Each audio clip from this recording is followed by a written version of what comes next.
Welcome to the complete guide to the world design capital for 2014.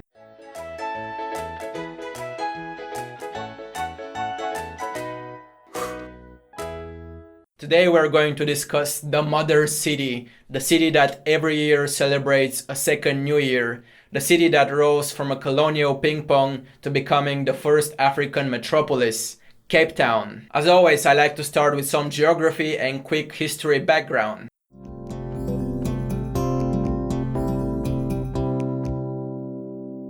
Cape Town, or Kaapstad in Afrikaans, is the second most populous city in South Africa after Johannesburg and also the legislative capital of South Africa. Yes, South Africa has 3 capitals. The city is mainly known for its harbor and for its landmarks such as Table Mountain and Cape Point. If I must describe the landscape of Cape Town in one sentence, I would say try to imagine an amphitheater shape surrounded by an extensive coastline and rocky mountain ranges with little inland valleys between them. The city is located on the shore of Table Bay. It was developed by the Dutch East India Company as a supply station for Dutch ships sailing to East Africa, India and the Far East. Thus, in 1652, it became the first permanent European settlement in South Africa. Cape Town quickly outgrew its original purpose and developed into the economic and cultural hub of the Cape Colony. Cape Town is located at roughly the same latitude as Sydney and Buenos Aires,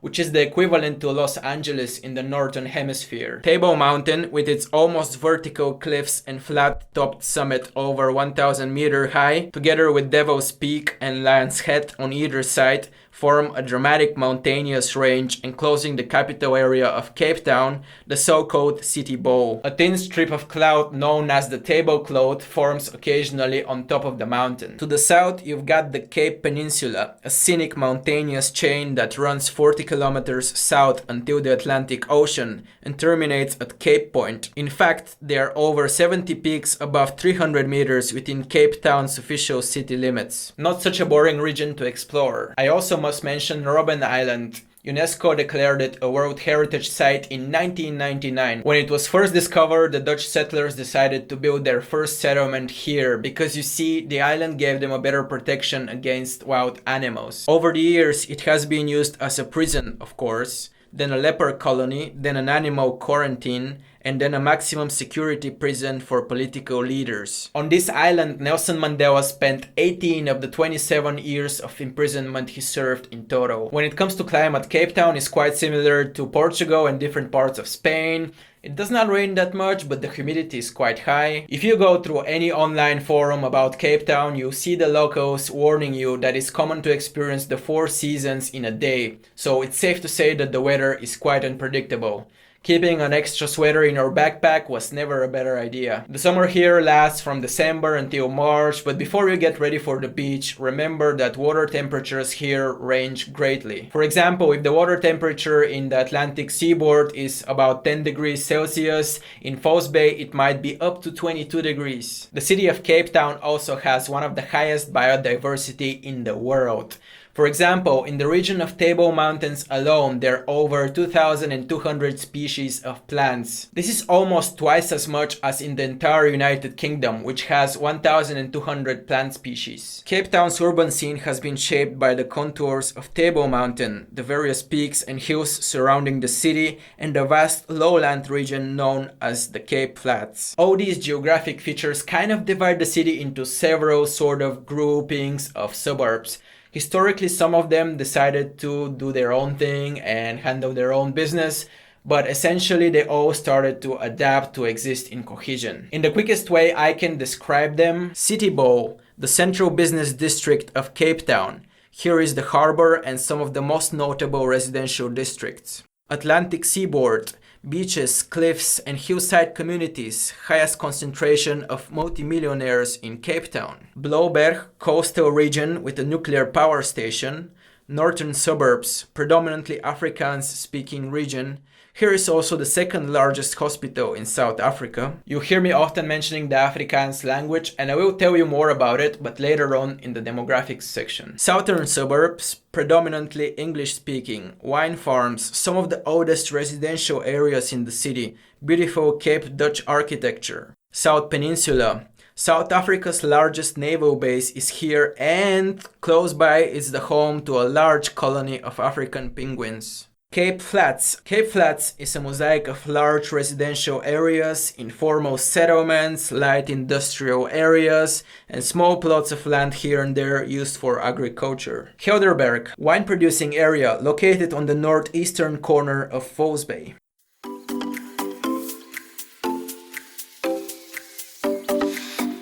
When it comes to quality of life, Cape Town ranks 124th in the world and first in Africa according to Nombeo. To give you a better perspective, try to think of the quality of life in Cape Town as a mixture between Brussels, Manchester, Singapore, and Genoa. That's sort of the quality of life you will get here. The lifestyle, the food, the restaurants are much cheaper than in Europe. But the best part is that the food quality is not compromised, regardless of whether you're gonna go to an expensive place or you would feel like trying some of the street food. It is truly a beautiful city with plenty of outdoor activities, art events, blue skies, and good wine. And because the locals are so friendly and outgoing, you would always find a good company to share your experience with. The problem, however, comes with the properties. One bedroom flat in the city center would cost you anywhere between 5 to 800 euros per month. All of your other expenses combined would be somewhere between 4 to 500 euros per month. And here's where you might say, but wait, this is not too bad. Well, it's not too bad for your standard maybe. However, the average salary for Cape Town is 1,250 euros. So essentially you'll be making just enough to afford living here. And that yearly mortgage interest rate of 8.4% does not sound too appealing. I mean seriously, in the most places in the UK it's under 3%. Even in LA it's like 3.5% or something. But anyway, with approximately the same money you can rent out a spacious 3-bedroom flat in the city center of Johannesburg. So Cape Town definitely fits that profile of an expensive holiday destination that all other cities in the country envy. If you want to look for suitable accommodations, go to Property 24. And also be prepared to spend a lot of money for your deposit. For foreign nationalities, they require somewhere between 3 to 6 months worth of rent up front. So if you're considering moving to Cape Town only for a couple of months, all of your savings might be gone just like that. Professional opportunities largely depend on what you do. In that sense, it really reminds me about Rome and how hard it is to get a well-paid job. But then you have the most chances of succeeding in a city like that in the art industry. Being a holiday destination, I think, really helps for the art scene. And before I forget, when it comes to budgeting, always keep in mind that plane tickets are quite expensive. It's not as close to North America and Europe than it seems on the map. When it comes to safety, there's definitely more crime than in Europe, but that doesn't mean that you'll get kidnapped. Just avoid certain places and streets during the night and have common sense and you'll be fine. There's also a lot of poverty, especially visible along the way from the airport to the city center, so be prepared for some harsh reality checks. I still have so many things to mention, but because this segment is getting a bit too long, I'll just start like spitting random facts. Prepare for large extremes when it comes to money, when it comes to landscape, regions, cultures, languages, weather. Everything. Don't count too much on public transport, it does not have a good publicity. Some areas might seem affordable and decent on the internet, but they have higher crime rates, so make sure you check that. Vredehok, I hope I pronounced this correctly, is cool but expensive. Superstar is the cheapest supermarket, super obviously. Driving is the best option to explore the country. Recommended private health insurance would cost you 150 euros per month. 3-course meal for 2 in a mid-range restaurant is about 32 euros. Internet is very expensive. It's not a small city and it's not as densely populated as the European cities, so it covers a very vast territory. And don't waste water, and that goes for any place in the world. Done. Let's move on.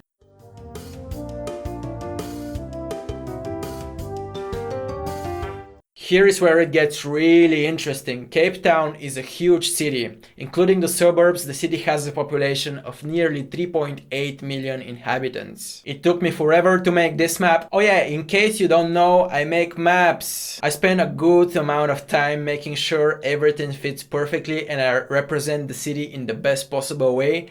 And guess what? I'm also showing the landscape lines, which took forever too. And that's what makes this map a bit more special and different than all the rest of the maps out there. If you want to order a copy of the map of Cape Town or any other city for that matter, you can do so by visiting my online shop. This way you support me in what I'm doing and you'll get an awesome map of Cape Town. Now let's go back to the video. 42% of the population describe themselves as colored. 39% describe themselves as Black African. 16% describe themselves as white. Hands down, it's one of the most culturally diverse places you can visit. The three main languages spoken in Cape Town are Afrikaans, Xhosa, and English. Afrikaans is a West Germanic language that is predominantly spoken in South Africa and Namibia. It essentially evolved from Dutch spoken by the Dutch settlers in South Africa until it gradually started developing its own characteristics. In other words, it is a daughter language of Dutch. Xhosa is Nguni Bantu language and one of the official languages of South Africa and Zimbabwe. It is spoken as a first language by almost 9 million people. In terms of education, 46% of the adults in Cape Town have graduated from high school, which is not too bad considering that Russia has pretty much the exact same ratio. However, the unemployment rate is still quite high. 24% of those aged between 15 and 65 do not have a regulated job. In terms of infrastructure, the situation is steadily improving, but there are still some issues typical for the developing countries. For example, 20% of the population still lives in informal structures such as shacks, and 12% of the population do not even have running water inside their homes. The majority of residents are members of different Protestant churches, but of course there are also sizable communities of Roman Catholics and Muslims. Unfortunately, I do not have that much time to get into all of those racial segregation and apartheid things. You can go check them out for yourself, but much of what Cape Town is today in terms of social structure and public order has been highly influenced by the conflict. If you stay in Cape Town long enough, you'll learn so much about the amazing work so many people are doing to overcome years of oppression and inequality. I think it's safe to say that living in Cape Town with some sensitivity and self-awareness would be an eye-opening experience. Talking about experience, let's move on to the last part of this video.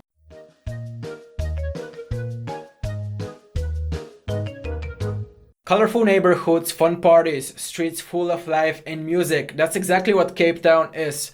Oh yeah, and let's not forget the amazing nature surrounding the city. With so much diversity, the city would always find something to offer you depending on your mood, from chilling on the beach or hiking in the mountains to visiting vast vineyards in the city's suburbs. Cape Town is also noted for its architectural heritage, with the highest density of Cape Dutch style buildings in the world. Cape Dutch style combines the architectural traditions of Germany, Netherlands, France, and wait for it, Indonesia. I bet you didn't expect that. The style is mostly visible in Constantia, the old government buildings in the central business district, and along Long Street. Throughout the year, but in particular during the summer months, there are tons of events, parties, and festivals happening. From movie festivals to sporting events to weekend-long concerts, you must try really hard to get bored in a city like that. No matter if you stay for a week or a month or a year. The rest of the things I want to tell you guys are split into three main categories. First, the things you should try in terms of food. A traditional braai, which always turns into a social event. Boerewors, beef and pork sausages seasoned with a generous amount of spices. Biltong, South Africa's favorite snack. Bobo tea. Malva pudding, a soft sponge cake made with apricot jam and creamy sauce. And now things to do. Water biking in the sea. Penguin watching at Boulders Beach, zipline across the Elgin Valley, paraglide over the Atlantic Ocean, climb down Table Mountain, wine tasting in a famous area, and lastly things to see. Table Mountain, home to over 1,460 species of fynbos, which is part of Cape Floral Kingdom, a UNESCO World Heritage Site. Kirstenbosch, Cape Town's 102-year-old garden situated on the slopes of Table Mountain, is home to about 7,000 species of flora. Cape Point, 2 lighthouses, awesome views and fascinating history. Groot Constantia, South Africa's oldest wine producing estate with an uninterrupted record of wine production since its inception in 1685. Bo-Kaap, famous for its bright rainbow-colored houses and cobblestone streets, this neighborhood is the spiritual home of the Cape's Muslim community, with a history dating back more than 360 years. Well, that's it, folks. I hope you enjoyed the video. If you did, like it, share it, subscribe. There are so many ways to express your support. I'm very excited about the next video, which will be about my hometown in Bulgaria. See you all then.